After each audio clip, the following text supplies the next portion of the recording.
In this video, I'm going to take a look at the top 10 most annoying ways to die in Battlefield 5.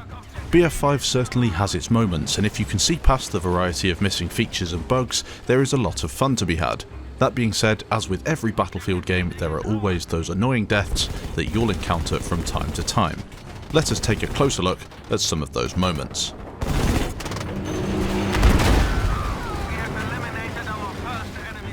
Starting out, we've got dying because of teammates. In this first clip, you guessed it, the idiot is me. Sometimes in Battlefield 5 you will die and there is nothing you can do about it. It's often down to a teammate or a squad mate that has done something stupid.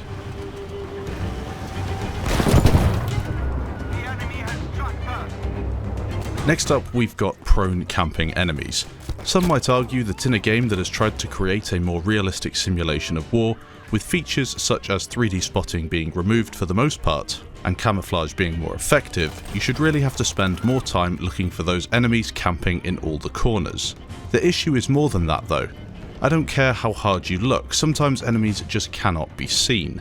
This has caused more and more players to add this tactic to their game, and trust me, it's super effective. Dying to it just really sucks.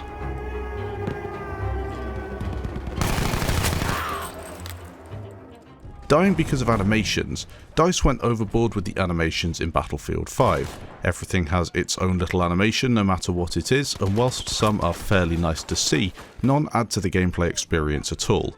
The worst of all is when you jump across a building, your soldier will then grab onto the surface above or in front of you to try and clamber back onto the building, and then you get killed without any counter possible. Yes, there was an update to speed this animation up, but it's still pretty annoying and definitely a frustrating way to die.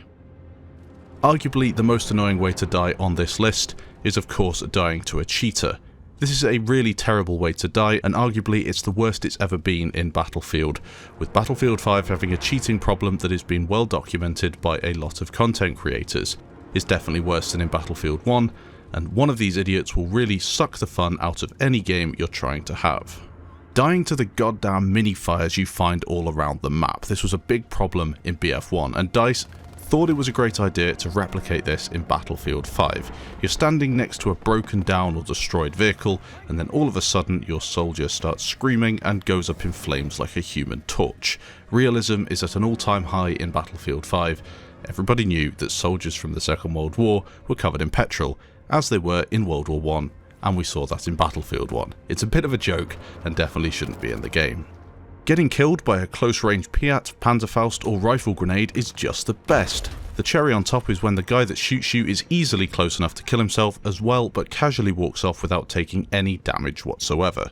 An excellent feature, I think you'll all agree. Dying to a camping tank on a map like Aerodrome is not fun. I love tanks in Battlefield, I think they're a core part of the franchise, but in BF5 some of the choices DICE have made are pretty questionable. One of the most effective ways to play in a tank on the game is to camp on a hill, stay away from all of the infantry players, and then rain hell down on the infantry which are beneath you or maybe in the distance. This might be historically accurate with tanks being more defensive in the Second World War, however it's absolutely terrible for gameplay purposes, and I hope they go back to something like BF3 or BF4 in the future. Dying to a camping tank sucks. Getting one-framed in Battlefield 5 is a terrible way to die. This used to be even more of a problem than it is now. Anyone remember the KE7 one-frames when the game first released? Well, that was a terrible way to die, and it's still in the game, but just not as common. Now for a funny one, we have the double AP mine combo. What a mess that is. If you didn't know, you can actually place two AP mines next to one another in such a way that if one is set off, the other one will blow up at exactly the same time or maybe half a second afterwards, guaranteeing you a kill. This is pretty crazy, and it also means that if placed in a position by a doorway or maybe by a supply point, it's a very frustrating way to die as well. A pretty frustrating way to die, but also really funny, is where a supply drop crushes you or a teammate. The squad leader has done everything right. They've chosen to spend points on a supply drop instead of stockpiling all the points to inevitably waste a V1 or JB2 strike. However, someone just stood in the wrong place and at the wrong time, and therefore got squished. So that's my top 10 list of disappointing and annoying ways to die in Battlefield 5. Let me know any others that I may have missed and leave them in the comments below. Thanks for watching, and I'll catch you in the next video.